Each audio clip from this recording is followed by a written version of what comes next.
Gospel of John, chapter 11. We are working our way right to Passion Week. Next Sunday is Palm Sunday. In case you don't know what Palm Sunday is, I invite you to come back and experience that, but I'll give you 2 hints. It has nothing to do with handheld devices or psychic readings. Okay? Palm Sunday. Very significant Sunday in our faith, and of course that leads us right into Easter weekend. So here we are on the threshold of that, and we've been looking at some very significant stories over the last few weeks as we have been exploring some of these amazing miracles that Jesus had done. We looked at the water turning into wine and how God has in mind to take ordinary and turn it into the extraordinary. And the cleansing of the temple, restoring what the purpose of the temple was, and of course us exploring that we are his temple.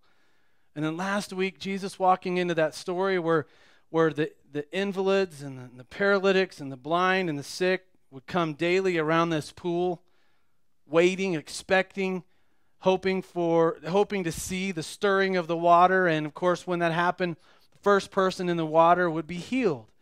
And Jesus walks into that story and says, "Get up and walk."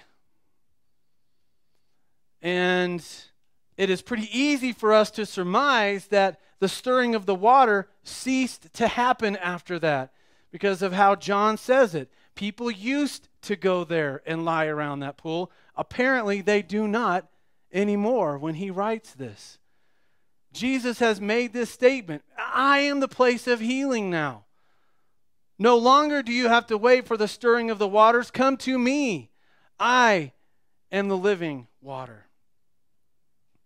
And then we come today into the story which I really believe is his most important miracle that he does prior to his death and resurrection. We find this in John chapter 11. Let's read. Now a man named Lazarus was sick. Lazarus was from Bethany, the village of Mary and her sister Martha. This Mary, whose brother Lazarus now lay sick, was the same one who poured perfume on the Lord and wiped his feet with her hair. So the sisters sent word to Jesus, "Lord, the one you love is sick." When he heard this, Jesus said, "This sickness will not end in death. No, it is for God's glory, so that God's Son may be glorified through it." Jesus loved Martha and her sister and Lazarus. Yet when he heard that Lazarus was sick, he stayed where he was 2 more days. Curious. Then he said to his disciples, "Let us go back to Judea." "But Rabbi," they said, "a short while ago the Jews tried to stone you, and yet you are going back there?" Jesus answered, "Are there not 12 hours of daylight? A man who walks by day will not stumble, for he sees by this world's light. It is when he walks by night that he stumbles, for he has no light," referring to this short amount of time that he has left. Okay. After he said this, he went on to tell them, "Our friend Lazarus has fallen asleep, but I am going there to wake him up." His disciples replied, "Lord, if he sleeps, he'll get better." Jesus, of course, had been speaking of his death, but his disciples thought he meant natural sleep. Still weren't getting it. So he told them plainly, "Read my lips. Lazarus is dead. And for your sake, I am glad I was not there so that you may believe. But let us go to him now." So then Thomas, called Didymus, said to the rest of the disciples, "Let us also go that we may die with him." On his arrival, Jesus found that Lazarus had already been in the tomb for 4 days. Bethany was less than 2 miles from Jerusalem, and many Jews had come to Martha and Mary to comfort them in the loss of their brother. Now let's just pause for a moment. Have you ever asked the Lord for something and you felt like you put the pause button on?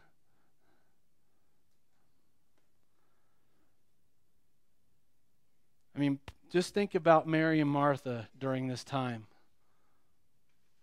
Jesus got word that Lazarus was sick. This is prior to Lazarus being dead. But he delays. He doesn't start running to Bethany immediately. He delays. How do you think Mary and Martha felt about that?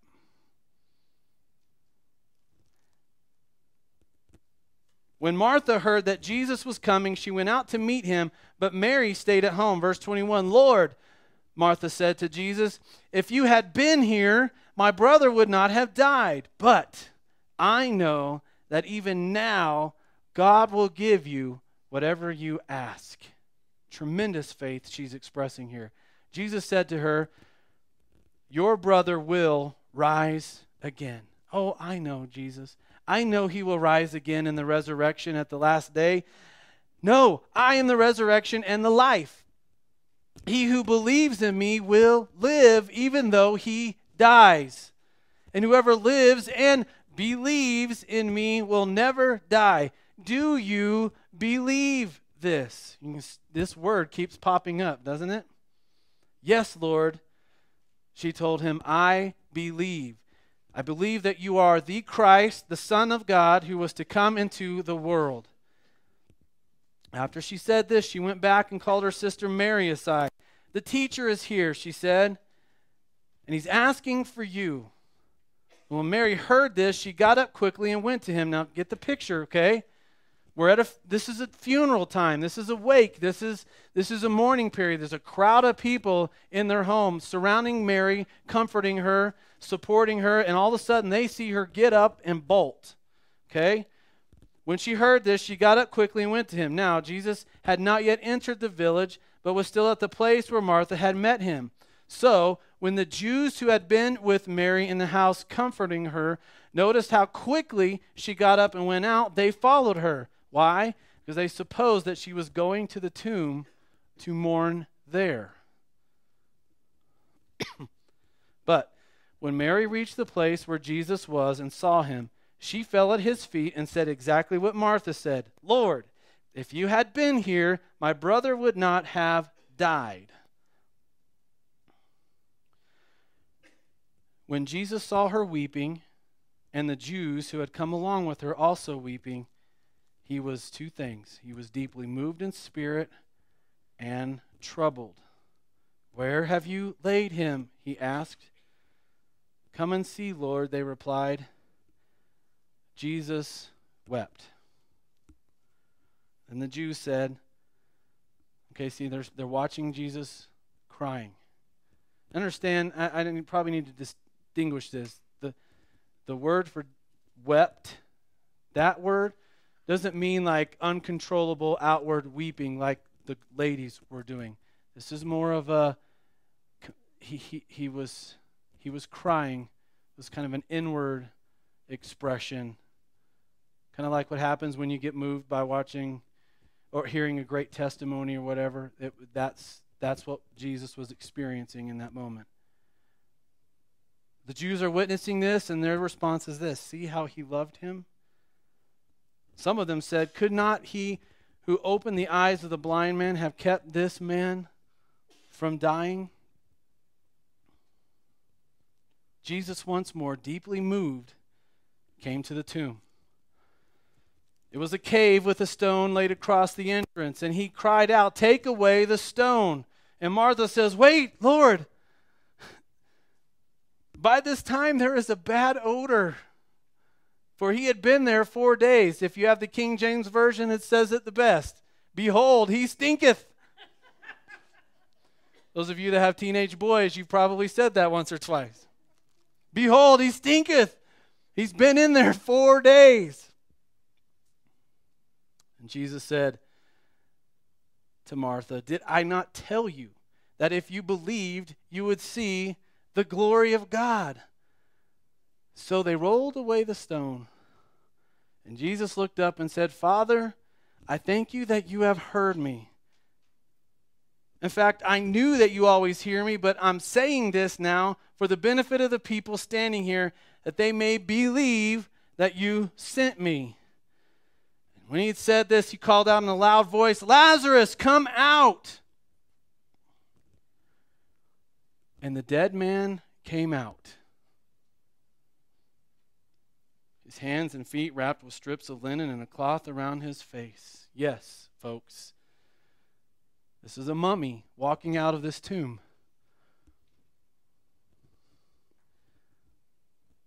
And then Jesus followed it up by saying, "Take off the grave clothes and let him go." Therefore, verse 45, "Therefore many of the Jews who had come to visit Mary and had seen what Jesus did put their faith in him. But some of them went to the Pharisees and told them what Jesus had done. Then the chief priests and the Pharisees called a meeting of the Sanhedrin." Now the church leaders are getting together. And here's what they're saying. "What are we accomplishing?" they asked. "Here is this man performing many miraculous signs. If we let him continue, if we let him go on like this, everyone will believe in him. And then the Romans will come and take away both our place and our nation." They are feeling highly threatened by Christ at this point. Then one of them, named Caiaphas, who was high priest that year, spoke up. Pay attention to what he says. "You know nothing at all. You do not realize that it is better for you that one man die for the people than that the whole nation perish." Let me reiterate that. You know nothing at all. You do not realize that it is better for you that one man die for the people than that the whole nation perish. He did not say this on his own, but as high priest that year, he prophesied that Jesus would die for the Jewish nation, not only for the nation, but also for the scattered children of God, to bring them together and make them one. So, from that day on, they plotted to take Jesus' life. So, therefore, Jesus no longer moved about publicly among the Jews. Instead, he withdrew to a region near the desert, to a village called Ephraim, where he stayed with his disciples. When it was almost time for the Jewish Passover, many went up from the country to Jerusalem for their ceremonial cleansing before the Passover. They kept looking for Jesus, and as they stood in the temple area, they asked one another, "What do you think? Isn't he coming to the feast at all?" But the chief priests and Pharisees had given orders that if anyone found out where Jesus was, he should report it so that they might arrest him. 6 days before the Passover, Jesus arrived at Bethany, where Lazarus lived, whom Jesus had raised from the dead. Here, a dinner was given in Jesus' honor. Martha served, while Lazarus was among those reclining at the table with him. Then Mary took a pint of pure nard, an expensive perfume, poured it on Jesus' feet, and wiped his feet with her hair. And the house was filled with the fragrance of the perfume. But one of his disciples, Judas Iscariot, who was later to betray him, objected. "Why wasn't this perfume sold and the money given to the poor? It was worth a year's wages." He did not say this because he cared about the poor, but because he was a thief. And as keeper of the money bag, he used to help himself to what was put into it. Jesus replied, "Leave her alone. It was intended that she should save this perfume for the day of my burial. You will always have the poor among you, but you will not always have me." We close out with this. Meanwhile, a large crowd of Jews found out that Jesus was there and came, not only because of him, but also to see Lazarus, whom he had raised from the dead. So the chief priests made plans to kill Lazarus as well. For on account of him, many of the Jews were going over to Jesus and putting their faith in him.